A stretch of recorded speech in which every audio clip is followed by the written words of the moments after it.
Hey everyone, and welcome back to Brian's Horror Movies for Life YouTube channel, and welcome to this 1982 horror movie review as part of my overall 1980s horror movie series.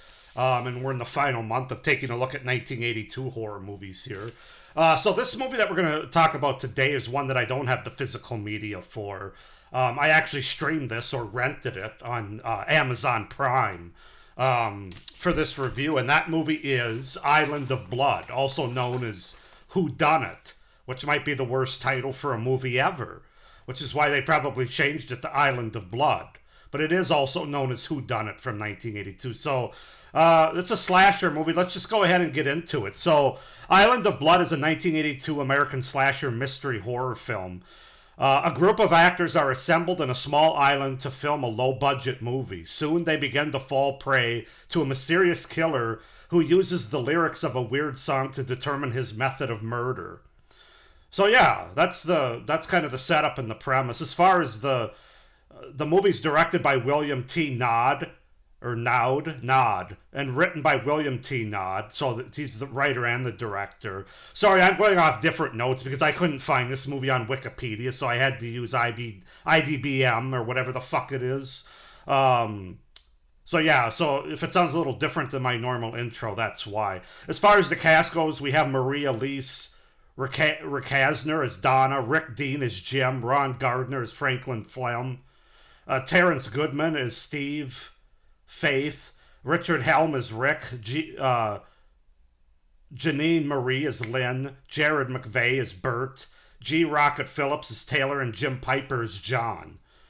So that's to set up the premise and the cast for the 1982 slasher movie Island of Blood.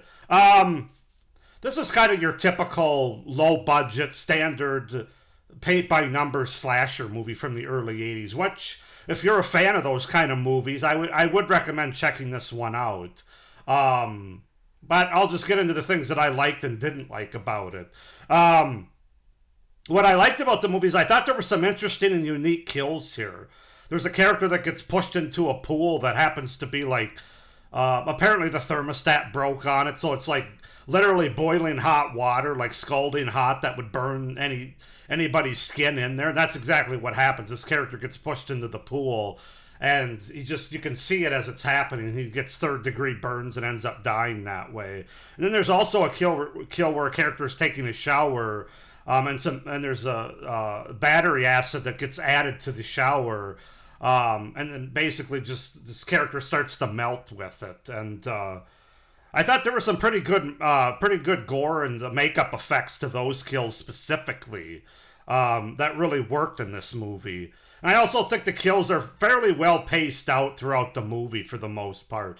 The movie starts with a kill, it kind of ends with a kill, and then they're spaced out pretty well in between, I would say. So that's the first pro I have for this movie, is most of the kills that we see.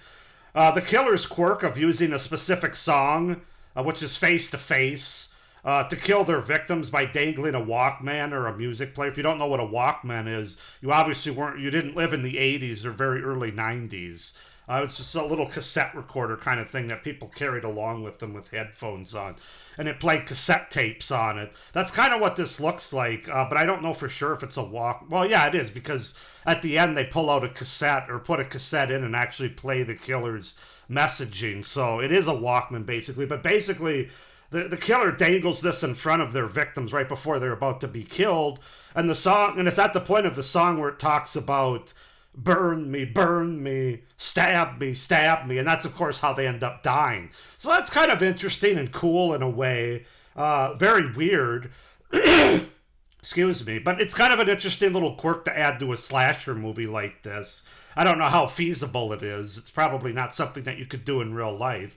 Well, maybe it is, but it was kind of different and fun, and I enjoyed that sort of added element, I guess, to the slasher movie.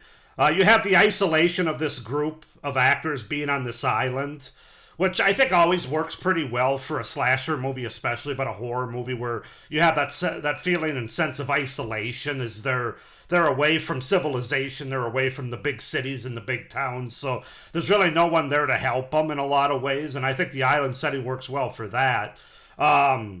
And I thought the score of this movie was pretty solid. You know, kind of a standard slasher, early 80s score. But I thought it worked. I thought it helped build some tension and some of the chase scenes and things like that. And so I thought the score was solid. Also, it does have an ending twist in the movie. Like after you think it's over, and then it goes on a little bit, so you know something's coming, a piece of exposition information. That's kind of a mixed element for me in this movie because on one hand, I think it does kind of, especially if you go back and watch this movie, I think it does kind of help explain some of the fallacies and some of the inconsistencies of the kills and the motivation of the killer in the movie. It's kind of explained at the very end with this twist. But on the other hand, I'm not sure it entirely works for me or entirely covers everything that we see throughout the movie. But I didn't. I guess I would say I like the ending twist more than I don't. But it's kind of like a 55-45 percentage like. I don't love it, but I do like it because it does kind of help explain some of the movie. And I think if I went back and rewatched this movie knowing the twist and everything, it probably would be. It might be a little bit better. I don't know. I can't say that for sure. The movie would. Well, let's get into my cons. I was about to give them away there, but. Oh, God, sorry. I got some kind of frog in my throat or something. For the most part, those are my pros for this movie. As far as cons go, the biggest con, which I was about to give away there, is you can't see anything for most of this movie. It's hard to see a lot of what's going on, especially the second half of the movie or the third act, because of very poorly lit sets, and the lighting is very bad. It's dark. You can't really see who characters are. You can't really see what's happening, other than through shadow and a little bit of light. But it's very poorly lit. Part of the low budget nature of these kind of movies, but it definitely does take away. And that's why I was about to say, if I rewatch this movie having known the ending twist, I was about to say the movie might be better, but no, I still wouldn't be able to see anything. So I don't know that it would be that much better. A lot of the acting is very wooden and just frankly bad. It's not helped at all by very poorly written dialogue in this movie. Again, a lot of these cons are the low budget nature of these slasher movies during this time.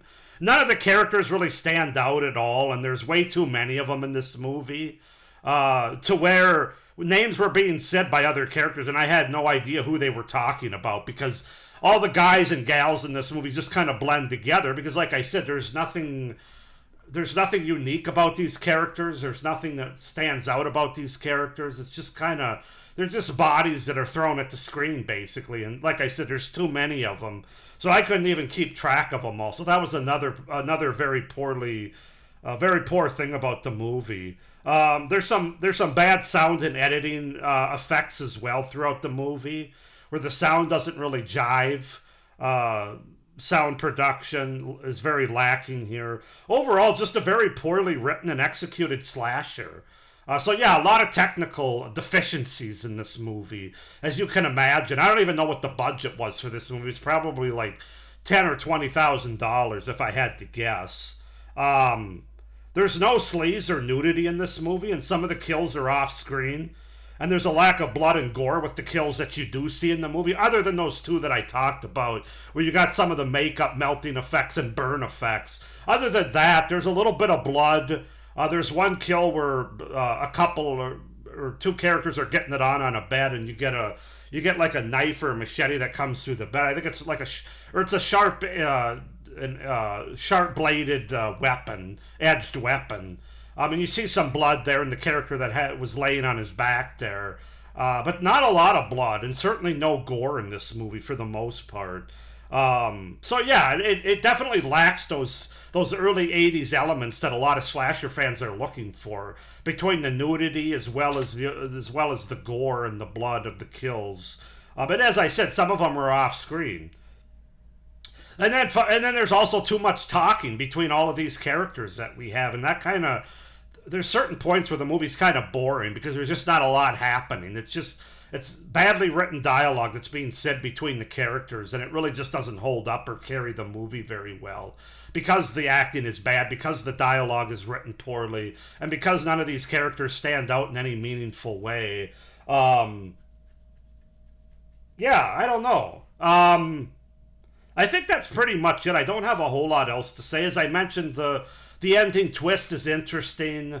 I'm not going to say that I saw it coming, but I also don't think it's the greatest twist in sliced bread.